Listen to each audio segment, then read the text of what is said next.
League of Legends. Retcons. A duo that has been more iconic than League of Legends and failed boycotts. I am pretty sure nobody would be surprised when I say that throughout League's history there is a lot that has changed. Not just gameplay-wise, but also in the lore. One prime example could be this massive colossus. Even though Arcane has been an excellent masterpiece, it also retconned quite a lot of awesome lore that has been with League for a while. And as Riot is dishing out newer and newer products, every now and then they realize in order to make something cool, we maybe have to rewrite some of the older stories. And it is extremely rare for any of these retcons to be a positive thing. And it just so happens to be that the recent Arcane retcons are not done yet. Because connected to Arcane, Riot is also releasing an entire book based on Ambessa. Now, as we may expect, that book is gonna dive into all the unanswered questions about Ambessa that appeared in Arcane. However, apparently the book is also hiding some surprises. Specifically, there might be a champion in this book who's getting their story rewritten. Yep, another one. And all of these news are rooted in none other than Reddit. And it turns out that some people already got their review versions of the book, and so we got a quick spoiler-free summary. And that is exactly what we are gonna dive into. So, in case you don't wanna know what champions might be included in this book, and in case you wanna go absolutely blind into this book, then turn away now. If not, then we might have to sit down for this. Like really, I'm just gonna sit down because apparently there is a lot to read. Okay, now that we are sitting, we can have a look at what's happening. As I said, the news started spreading around about 3 days ago when we got this post on Reddit. Long story short, Riot sent the preview version of the Ambessa book to a book blogger. Credit where credit is due, it is really cool that Riot is targeting that kind of audience. And from this we did get some screenshots, some of which I would say are spoilery, we don't really have to look into those. For example, there is a Noxian map, and to be fair, I did have a look at that one, and there was nothing really too new there. We also got Ambessa's family tree, the basic Medarda code, stuff like that. What is more important are the thoughts that we got after the person read the book. Now in this first part they explain that most of this book is really about Ambessa, where it is explaining her character and what's really her thought process behind what she's even doing in something like Arcane, although all of this is happening right before Arcane. We're talking about the scene where Ambessa executed the Ionian princess in front of Mel, that kind of timeline. And yes, it was basically confirmed that that girl was an Ionian. Ambessa is fascinating, if hard to like, given that Ambessa largely plays the role of the villain in Arcane. I was curious to see if she would be written more sympathetically in a narrative that follows her perspective.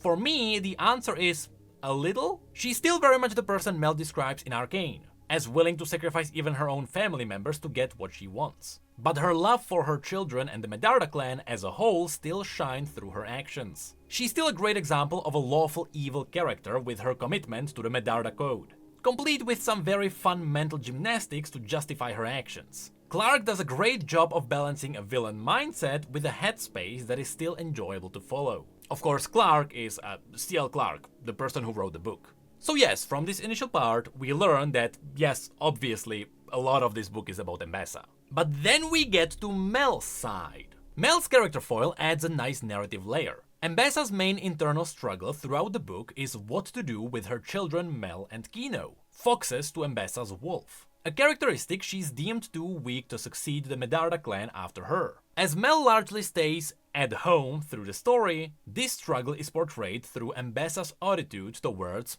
redacted.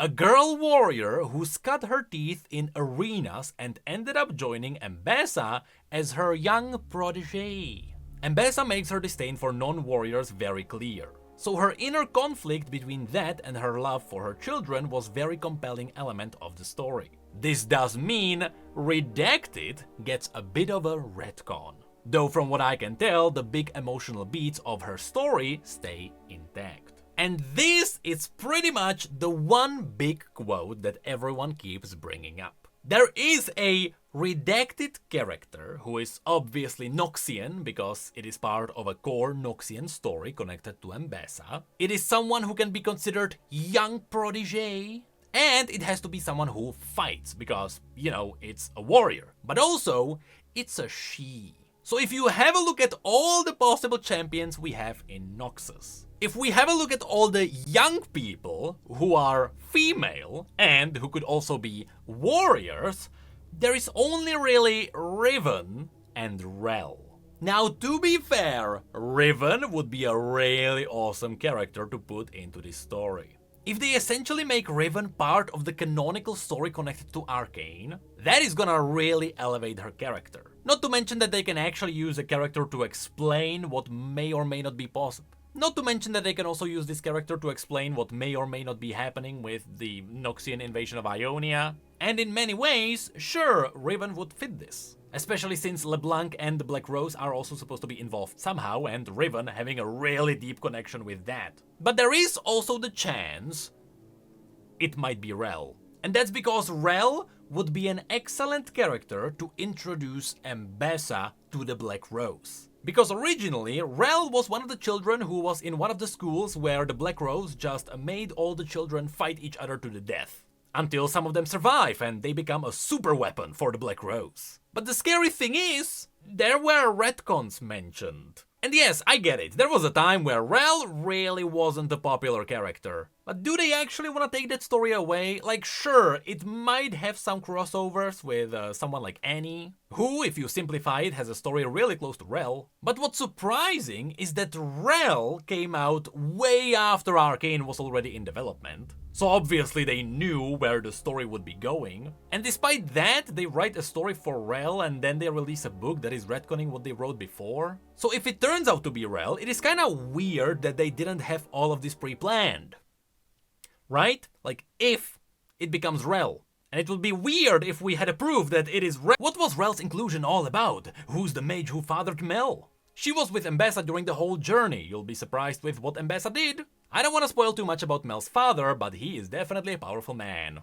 Yup, it was Rel. So it seems like Rel is actually getting a retcon. Now it is interesting to see that here it mentions that the story beats, or at least the emotional beats, should be intact. Which makes me think, what were the emotional beats in Rel's story? Truth be told, she didn't have that much story. It's not like they are retconning a champion with 4 different short stories on top of a bio, which is what they already did in the past. But alas, it seems that just like Arcane, the book also needs a retconning sacrificial lamb. And be it because of lower popularity, or because that's just a champion with the least lore in any of this, it just happened to be Rel. However, that is not where the review ends. The pacing is quick, though sometimes at the cost of world building. I could joke that League already has a lot of world building, but if someone only watched Arcane and then they read something else, yeah, there might be a lot of missing context. Ambessa's in a rush to consolidate her power and gather allies, and the pacing choices reflect this. Once the groundwork is set, the story is a whirlwind of meeting allies, fighting battles, and getting out of sticky situations. Throughout this, Ambessa visits a series of Noxian cities, and while she doesn't stay in any one for very long, I wish there were more descriptions of what differentiates those cities apart, be it in trade, architecture, and so on. I'm gonna be honest, if I do a review of this book, I am probably diving into all of these stories. Like, if Basilish is mentioned, hell yeah, I'm gonna be talking about how that was the birth city for Darius and Draven. On the other hand, the cultural elements of the Medarda family and their seat of power were richly detailed, with lovely food, clothing, and jewelry descriptions. After which the review talks about how it is actually connected to Arcane.